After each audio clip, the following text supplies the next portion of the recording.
Welcome. So glad that you're here with us today. Well, let's go ahead and dive in. You've identified that your ideal target is smaller businesses, privately held businesses, and you're choosing them because you owned and operated a business of this size for 8 years and 500,000 to 5 million in revenue, and you're wondering what your first marketing steps are. So let me start before we talk about marketing. Where are you within our curriculum? So I've completed my personal plan, and I've lined up my first 2 practice clients. They're both one's actually my business partner in my current business that I'm going to be starting on his, and then as well as my brother, I'm doing his as well. Fantastic.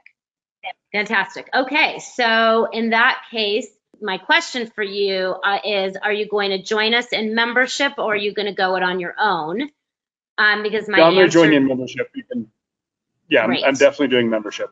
Okay, so then if you're going to join us in membership, then one of your first steps is going to be to get a webinar created for yourself that you can begin to educate the people in your community with. And when you come into membership, we'll give you all of the presentations that you can choose from so that you can put that together and start to get that marketed. And I'm assuming if you haven't done it already, well, let me check in with you and see if you've done it already.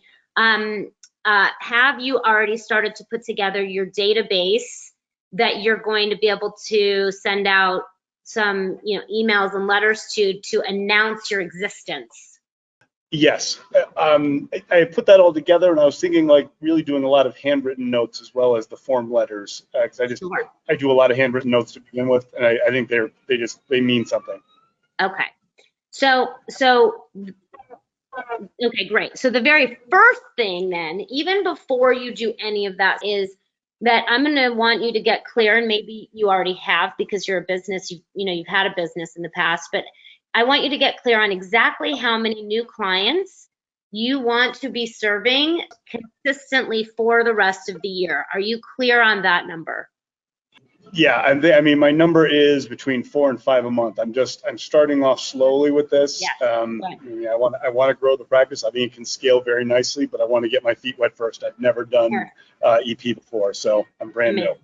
Okay, great. So then what I would recommend is that perhaps that you would spend, and do you even have a website up yet? No, I haven't. I was meeting with one of the web developers this week because I have nothing. Okay. So before you make a decision on web development, I would explore within the membership. We have our accelerator program, which you can get with a website built for you. And so look at that to compare the costs and the time, because it might make the most sense given, who you're serving and, how quickly you can get up and running. It could make sense for you to just go right into that accelerator program, get your website set up with a focus not on the young families, but very specifically with a focus on that business owner client. And start to get the systems that you need in place to be getting your email newsletter out regularly, to be getting your webinar created so that people can watch that webinar anytime that they come to your website, as well as you can be putting that out into the community. And then as that's all being created for you, you can be doing your personal reach out, and we give you some resources to be able to do that, where you're going to be letting people know you only have room for 5 family wealth planning sessions. Maybe in your case, it'll be 6 family wealth planning sessions a month. And in the beginning, you're going to be bringing those in from your existing network while you're getting your systems set up to be able to go beyond your existing network.